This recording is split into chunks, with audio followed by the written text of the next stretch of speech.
In the winter of 1935, the small town of Willow Creek was enveloped in an eerie silence. The townsfolk whispered in hushed tones about the mysterious disappearances of several of their own. But none were more disturbed than Dr. Evelyn Harper, a renowned scientist who had moved to Willow Creek to escape the bustling city life and focus on her research. Dr. Harper had always been fascinated by the human mind and its complexities. Her experiments had earned her both admiration and disdain in equal measure. She was known for pushing the boundaries of science, but even she was taken aback when rumors spread about a secret laboratory hidden deep in the woods, where horrific tests were being conducted on humans.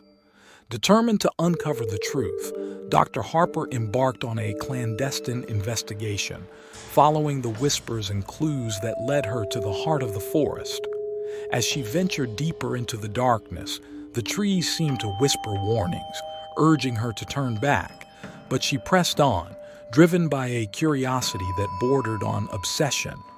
Finally, she stumbled upon a clearing bathed in an eerie glow. In the center stood a dilapidated cabin, its windows boarded up and a sense of foreboding hanging heavy in the air. Dr. Harper's heart raced as she cautiously approached the door, her hand trembling as she pushed it open. Inside, she found a makeshift laboratory filled with arcane equipment and jars of murky liquids. But it was the sight of a solitary figure strapped to a table that made her blood run cold. The man's eyes were vacant, his skin pallid, and tubes snaked out from his body, connecting him to strange machines that hummed with unnatural energy. Dr. Harper's gaze locked with the man's, and in that moment she saw a flicker of recognition in his eyes. It was then that she realized the truth. He was one of the missing townsfolk, subjected to unspeakable horrors in the name of science. As she worked frantically to free him, a shadow fell across the room, and a voice spoke from the darkness. "You shouldn't have come here, Dr. Harper," it hissed, sending shivers down her spine. She turned to face the speaker and found herself staring into the cold eyes of a man she had once considered a friend, Dr. Victor Blackwood, a fellow scientist whose thirst for knowledge had twisted into something dark and malevolent.